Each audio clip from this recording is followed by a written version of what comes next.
Monsieur le Premier ministre, la parole est à Monsieur Paul Salen. Merci, Monsieur le Président.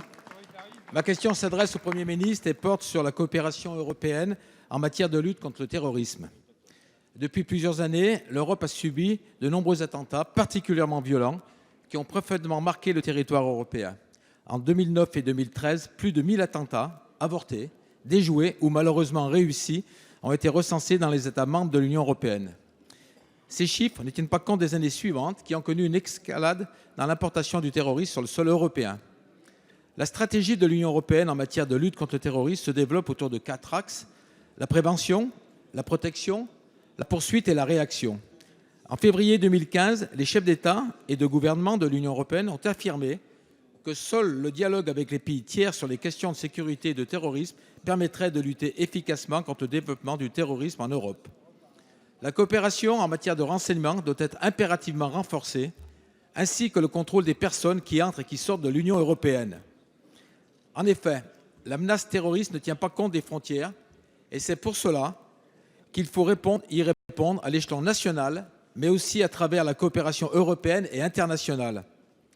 Cependant, des divergences persistent entre les différents pays européens au niveau de la législation. À titre d'exemple, en Belgique, la garde à vue ne dure que 24 heures, alors qu'en France, elle peut durer jusqu'à 96 heures, voire 6 jours. On le voit, l'harmonisation des procédures au niveau européen est un sujet capital qui doit être débattu rapidement. Monsieur le Premier ministre, alors que les pays membres de l'OTAN se retrouvent pour un sommet début juillet, pouvez-vous nous dire si la coopération en matière de terrorisme fera partie des sujets abordés et quelle sera la voix de la France? Merci. La parole est à Monsieur Jean-Jacques Urvoas, garde des Sceaux, ministre de la Justice. Oui, Monsieur le Président, Monsieur le député, vous avez évidemment raison. La lutte contre le terrorisme passe par une coopération accentuée au sein de l'Union européenne. Vous savez que nous avons pour cela un certain nombre d'outils qui ont besoin naturellement de se renforcer au regard de ce que nous vivons.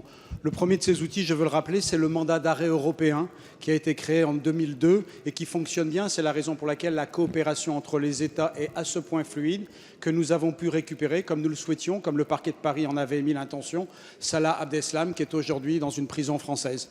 Il y a aussi un outil dont je veux mentionner la pertinence, qui est les équipes communes d'enquête, qui permettent justement à des collaborations, comme nous l'avons entre le parquet fédéral belge et le parquet de Paris. Il y a à ce jour, en ce moment, 111 équipes d'enquête qui ont été créées depuis la naissance. Cette coopération internationale a besoin de progresser. Il y a d'autres dispositifs. Je veux simplement en mentionner un dernier. Il y a une décision de 2005 qui vise justement à accroître la coopération.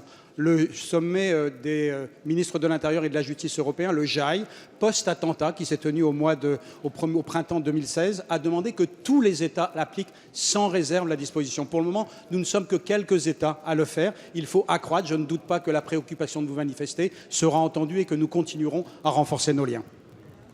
Merci, Monsieur le garde des Sceaux.